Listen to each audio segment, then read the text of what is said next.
મિત્રો, આજના વિડીયોમાં આપણે ટેટ 1 માટે નવા સિલેબસ મુજબ ટોપ 50 MCQ જોઈશું, જેમાં વિષય છે અધ્યયન અને શૈક્ષણિક શાસ્ત્ર, જેનો આ પાર્ટ 23મો છે. આની પહેલાં 22 પાર્ટ અપલોડ થયેલા છે. જોવાના બાકી હોય તો એ પણ જોઈ લેજો.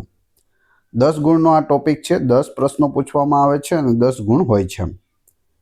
બાળકોમાં અધ્યયનની વૈકલ્પિક સંકલ્પના અને ભૂલોના મહત્વના સોપાન તરીકે સમજ, તે ટોપિક ઉપર આજે આપણે MCQ જોઈશું. છેલ્લે તમારી ટેસ્ટ પણ લેવામાં આવે છે, તો વિડીયો વ્યવસ્થિત જોવો, પૂરો જોવો અને ટેસ્ટ આપી તમે તમારું નોલેજ પણ ચેક કરી શકો છો. એ સિવાય ફ્રીમાં આની PDF પણ તમને પ્રોવાઈડ કરાવવામાં આવે છે. તો જોઈએ ખૂબ જ અગત્યનો આ વિડીયો. વૈકલ્પિક સંકલ્પનાનો અર્થ શું છે? બાળકો દ્વારા તેમના અનુભવોના આધારે વિકસાવવામાં આવેલી વૈજ્ઞાનિક રીતે અયોગ્ય અથવા ખોટી સમજણ. Option D. બાળકોમાં વૈકલ્પિક સંકલ્પનાઓ ક્યાંથી ઉદ્ભવે છે? તો જવાબ આવશે વાસ્તવિક દુનિયાના અનુભવોનું અર્થઘટન, ભાષાનો ઉપયોગ અને પૂર્વ જ્ઞાન દ્વારા ઉદ્ભવે છે. Option A. જો બાળક માને કે સૂર્ય પૃથ્વીની આસપાસ ફરે છે, તો તે કયા પ્રકારની સંકલ્પના છે? બાળક દ્વારા વિકસાવવામાં આવેલી વૈકલ્પિક સંકલ્પના અથવા તો પૂર્વગ્રહ છે. બાળક રોજ સવારે સૂર્યને ઉગતા જુએ છે અને આથમતા જુએ છે, તો તેને તેવું લાગે કે સૂર્ય છે તે પૃથ્વીની આસપાસ ફરે છે, પરંતુ તેવું હોતું નથી. વૈકલ્પિક સંકલ્પનાઓને દૂર કરવા માટે શિક્ષકે શું કરવું જોઈએ? વૈજ્ઞાનિક સમજણ અને બાળક દ્વારા વિકસાવેલી સંકલ્પના વચ્ચે સંઘર્ષ પેદા કરવો જોઈએ. જ્ઞાનાત્મક સંઘર્ષનો ઉપયોગ શા માટે થાય છે? બાળકને તેની ખોટી સંકલ્પનાઓ પર પુનર્વિચાર કરવા અને નવી, વધુ સારી સમજણ સ્વીકારવા દબાણ કરવા માટે થાય છે. શિક્ષક બાળકને તેની વૈકલ્પિક સંકલ્પના રજૂ કરવા માટે કઈ પદ્ધતિનો ઉપયોગ કરી શકે? ચર્ચા, પ્રશ્નોત્તરી, ડ્રોઈંગ અને અવલોકન આધારિત પ્રવૃત્તિઓ. Option A. મૂળભૂત શિક્ષણ એટલે શું? બાળકની ખોટી વૈકલ્પિક સંકલ્પનાને દૂર કરીને તેને સ્વીકાર્ય વૈજ્ઞાનિક સંકલ્પનાથી બદલવી, તેને મૂળભૂત શિક્ષણ કહે છે. ક્યુ સામાન્યીકરણની ભૂલનું ઉદાહરણ છે? બાળક માત્ર એક પ્રકારની સમસ્યા જેમ કે સરવાળાને હલ કરી શકે છે, પરંતુ અન્ય પ્રકારની સમસ્યા જેમ કે બાદબાકીને હલ કરવામાં તે જ નિયમનો ખોટો ઉપયોગ કરે છે. એટલે કે સરવાળાવાળો નિયમ જ અહીં લગાવી દે છે. તેને સામાન્યીકરણની ભૂલ કહે છે. વૈકલ્પિક સંકલ્પનાઓ શિક્ષકને શું માહિતી આપે છે? બાળક કેવી રીતે વિચારે છે તેનું પૂર્વજ્ઞાન શું છે અને તેના શિક્ષણમાં ક્યાં મુશ્કેલી આવી રહી છે? વૈકલ્પિક સંકલ્પનાઓ સાથે કામ કરતી વખતે શિક્ષકનો અભિગમ કેવો હોવો જોઈએ? સન્માનજનક, સ્વીકાર્ય અને રચનાત્મક હોવો જોઈએ. અધ્યયન પ્રક્રિયામાં ભૂલોને કેવી રીતે જોવી જોઈએ? બાળક કેવી રીતે વિચારે છે તે સમજવાની તક અને અધ્યયનનું અનિવાર્ય અને મહત્વપૂર્ણ સોપાન. ભૂલોનું વિશ્લેષણ શિક્ષકને શું મદદ કરે છે?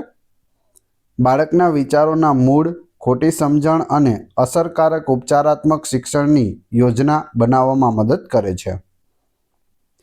બાળક જો સિસ્ટમેટિક ભૂલો કરે તો તેનો અર્થ શું છે? બાળકે તે વિષય વિશે એક ચોક્કસ પરંતુ ખોટો નિયમ અથવા તર્ક વિકસાવ્યો છે, એટલે કે યાદ રાખી લીધો છે. ભયમુક્ત ભૂલ વાતાવરણનું નિર્માણ શા માટે જરૂરી છે? બાળકને ડર્યા વિના પ્રયોગો કરવા, પડકારો લેવા અને ભૂલોમાંથી સક્રિયપણે શીખવા માટે પ્રોત્સાહિત કરવા માટે ભયમુક્ત ભૂલ વાતાવરણ છે તે જરૂરી છે. ભૂલને મહત્વપૂર્ણ સોપાન તરીકે સમજાવતા શિક્ષકે વર્ગખંડમાં શું કરવું જોઈએ? વિદ્યાર્થીઓને તેમની ભૂલો વિશે ખુલ્લી ચર્ચા કરવા અને ભૂલો કેવી રીતે સુધારવી તેના પર સહકારી રીતે કામ કરવા માટે પ્રોત્સાહિત કરવા જોઈએ. જો કોઈ બાળક અપૂરતા જ્ઞાનને કારણે ભૂલ કરે તો શિક્ષકે શું કરવું?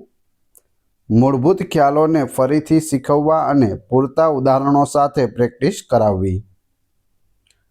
ભૂલોને સુધારવાની પ્રક્રિયા બાળકમાં શું વિકસાવે છે? મેટાકોગ્નિશન અને સ્વનિયમન કૌશલ્ય વિકસાવે છે.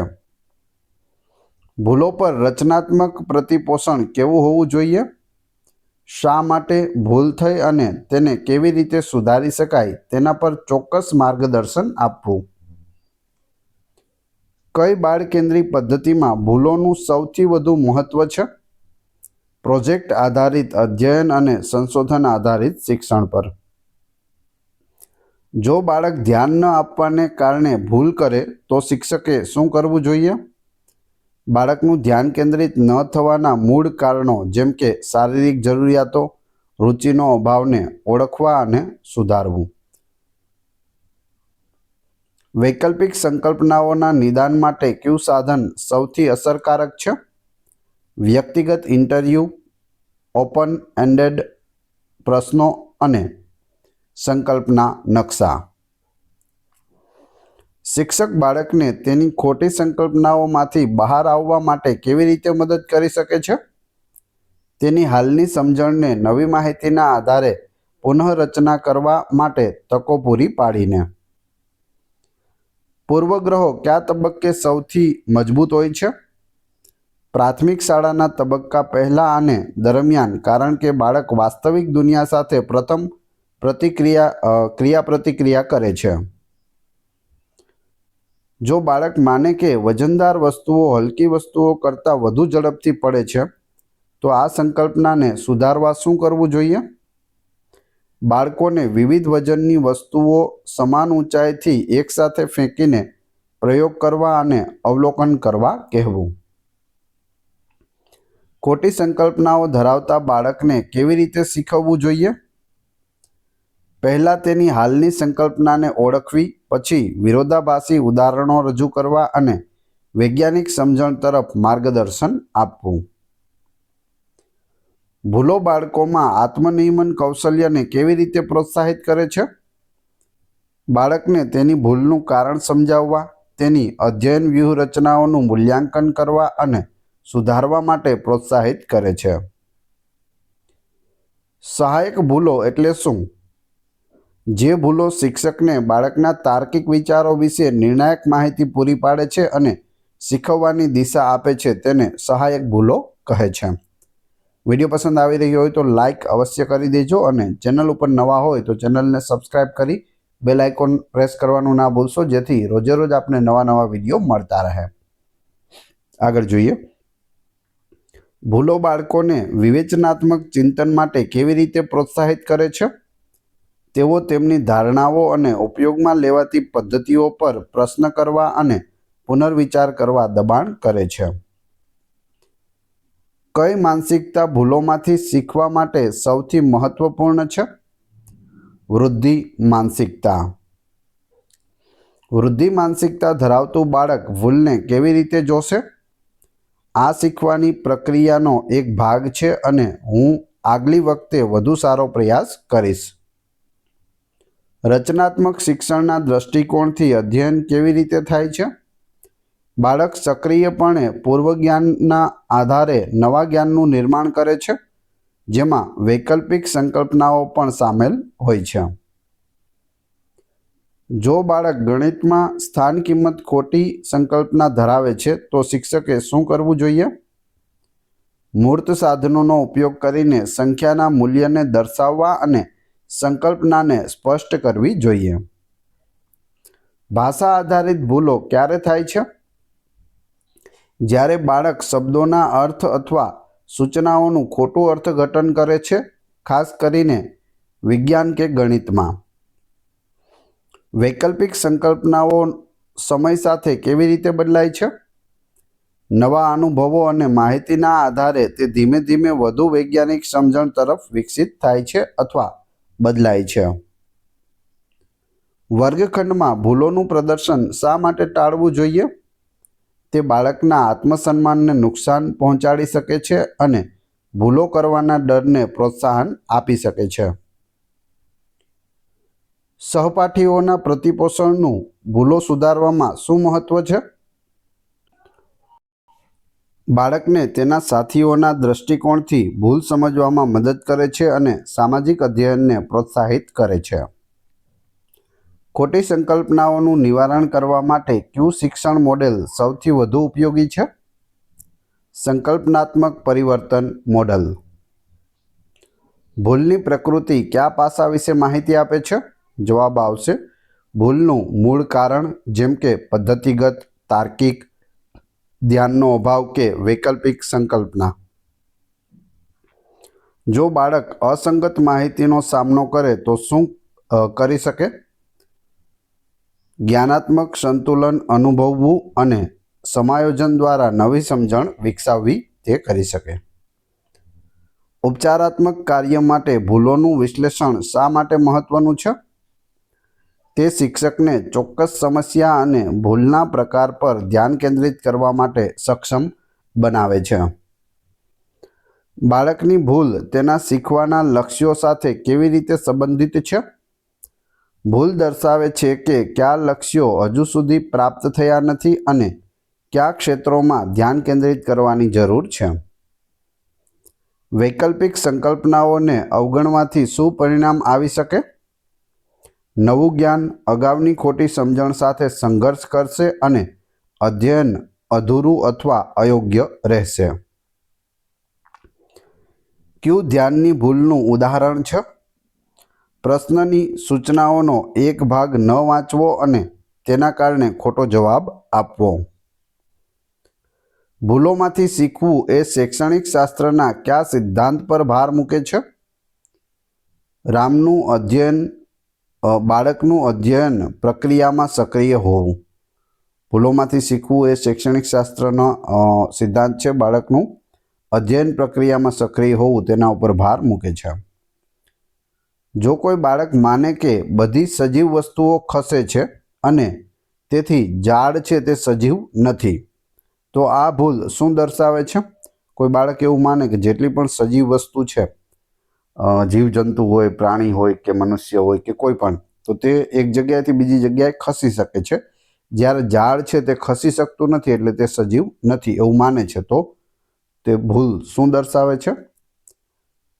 સજીવતાની વૈકલ્પિક સંકલ્પના, જેમાં માત્ર ગતિને જ જીવનનું માપદંડ છે તે માનવામાં આવે છે, તે દર્શાવે છે. ભૂલ સુધારવાની પ્રક્રિયામાં બાળકને સૌથી વધુ શું પ્રોત્સાહન આપે છે? પ્રયાસ અને પ્રગતિ માટેની પ્રશંસા અને પ્રોત્સાહન છે તે સૌથી વધુ આપે છે પ્રોત્સાહન. કયું સંકલ્પનાત્મક પરિવર્તનનું અંતિમ પરિણામ છે? બાળક વૈજ્ઞાનિક રીતે સ્વીકૃત સંકલ્પનાનો ઉપયોગ કરીને સમસ્યાઓ હલ કરી શકે છે. વૈકલ્પિક સંકલ્પનાઓ શિક્ષણમાં કયા પાસા પર પ્રકાશ પાડે છે? અધ્યયન પ્રક્રિયાની વ્યક્તિગત અને રચનાત્મક પ્રકૃતિ. બાળકને નિષ્ફળ જવા માટે સુરક્ષિત અનુભવ કરાવવો કેમ જરૂરી છે? જેથી તે પ્રયોગો કરી શકે, ભૂલો કરી શકે અને ડર વિના સક્રિયપણે શીખવાના પ્રયાસો કરી શકે.